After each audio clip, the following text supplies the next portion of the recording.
Hi everybody, Mr. Repart here. I'm just making our video for today's lesson. Just as an update, I will not be back until Thursday. I'll be out today, which is Tuesday, and tomorrow, which is Wednesday. But I will be back on Thursday, and I cannot wait to see you all. So today's math plan's a lot, very much like yesterday's. You've got this little lesson to watch. Please make sure you're pausing when you need to, going back, rewatching, right? That's the nice part about the lesson. You can kind of go at your own pace with this so you're understanding what we're doing. And then there's a practice sheet to complete in your groups of 2. If you finish while other groups are still working, then play quotient race to 100. You'll go over that practice sheet as a whole class, and then you'll do your exit ticket and upload it on the Schoology. And with whatever time is left in class, you're going to do Dreambox, okay? So that is our plan today, so let's jump into it. So yesterday we started with decimals, with dividing with decimal numbers, and I was super impressed with how we all did with it. I like that we caught on to the fact that we have to jump out twice, so I guess I'm running in red right now. And then that just turns it into 81 divided by 3. So thinking about, again, what makes sense. So if we do this 81 divided by 3, I'm going to start off with doing times 20. Take away 60. Right, and now I'm left with 21. I'm going to be super efficient with my strategy because this should be a review. And then I'm going to times it by 7. I'm going to get rid of all 21 right away. Now remember, if this isn't the way you actually solve it, that's totally fine, as long as you're getting an answer of 27. So 81 divided by 3 is 27. But my problem isn't 81 divided by 3, right? It's 81 divided by 0 and 3/100ths.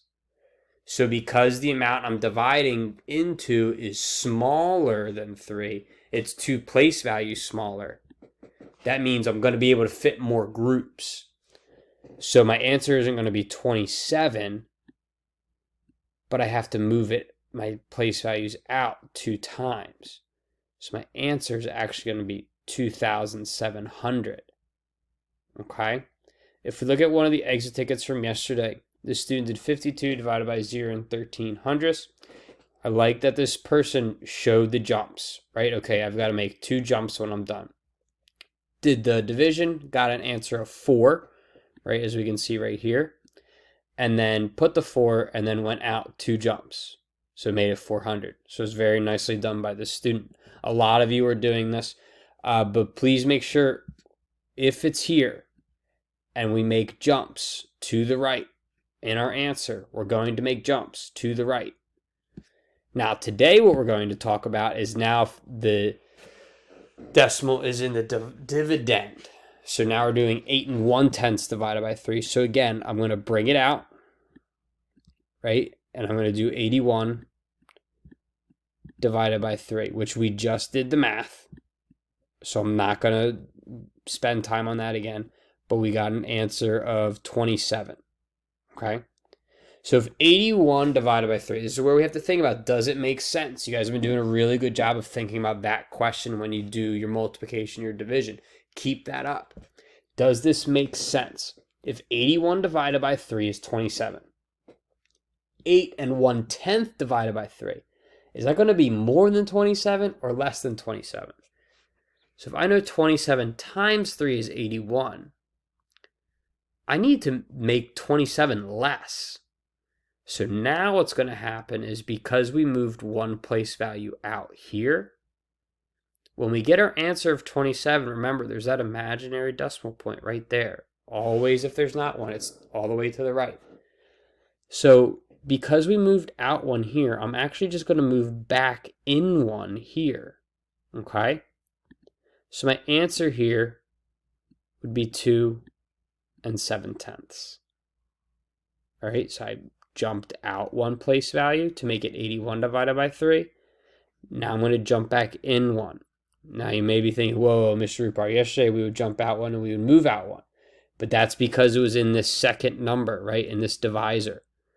But now, because it's in the dividend, if we move out 1, we move back in 1. Okay? Let's try another one. 4 5/10 divided by 5. So first thing we're going to do, move it out and make this 45 divided by 5. I made the division pretty straightforward and simple, so our focus could be how the decimal moves. So 45 divided by 5, we're just going to keep it simple, right, and make it 9, because that is what it would be. So because we moved out 1, pause the video. Which way are we going to move the decimal now for our answer? Are we going to move it out or back in? Pause and think about that for a second. All right, so we are going to move it back in, right?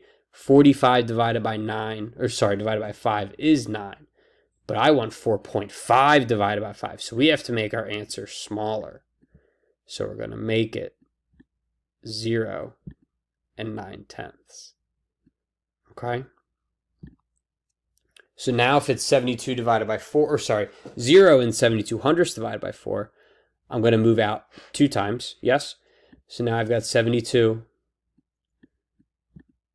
divided by 4. And this one, I am actually going to do it because off the top of my head, it is not coming to me. So what do we want to do? Let's do times 10, right? Keep it simple. And now I'm left with 32. I'll do times 5 because I'm not quite sure. Subtract 20.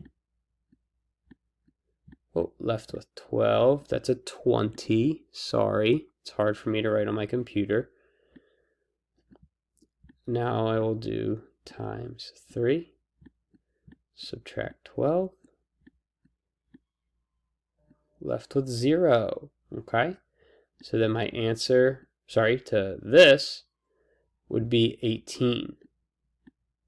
Okay? But I moved out 2 place values. So when I have my answer of 18, I have to, again, move in 2 place values. So it'd be 0 and 18/100. Okay? And so that's how we get an answer of 0 and 18/100. Okay? So now I want you to pause the video and try 6 6/10 divided by 6. Remember, it's okay if you don't fully get this yet. Just give it a try. And then when you think you've got an answer, hit the play button and let's watch how to do it. Okay, so hopefully by this point you have tried it, right? So first thing we have to do, get rid of the decimal. And that makes it 66 divided by 6. Now I am not going to take the time to do the hook and ladder, but you should get an answer of 11 here, okay? But because I moved 1 out, and my decimal is in the first number, that means when I have my answer, I have to move 1 back in, right? Which would be 1 and 1/10. And think about, does it make sense? I have 6.6 divided by 6. 106 divided by 6 is 1, right? So 6.6 divided by 6, it's going to be just a little bit more than 1. You know what I mean? So again, thinking about, does it make sense? 11 totally would not make sense when I go back and look at this problem, my original problem, okay? Again, I want you to go ahead and try it. Once you've tried it, come back and watch how to solve it. So this time, right, we've got to move out how many times? Good, twice. So we've got now, once we do that, we have 161 divided by 7. If I go ahead and solve that,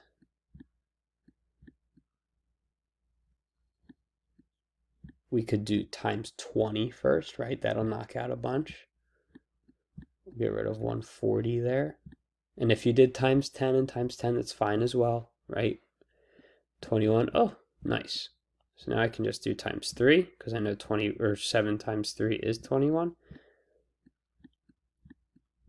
Now I'm left with 0. So the answer to 161 divided by 7 is 23. But I had to jump out twice. So that means I have to jump back in twice. So answer is 0.23. Little tip. If what we start with is smaller than what we're dividing into, when we move our decimal point, our answer should be less than 1. Right? Because we think about this like divisions like fractions, right? So this would be like 1.61 over 7, which is less than 1 whole. We're just now learning how to show that as a decimal amount. Okay? So at this point, if you need to re-watch it, understand the movement of the decimals, but everything else you know what you're doing with. Okay? So at this point, you're going to go ahead and go into your groups of 2 to work on that practice sheet. Make sure you're staying focused, right? You are working hard, and everybody is doing the work. Don't get the work from your partner, okay? Guys, I hope you have a great day.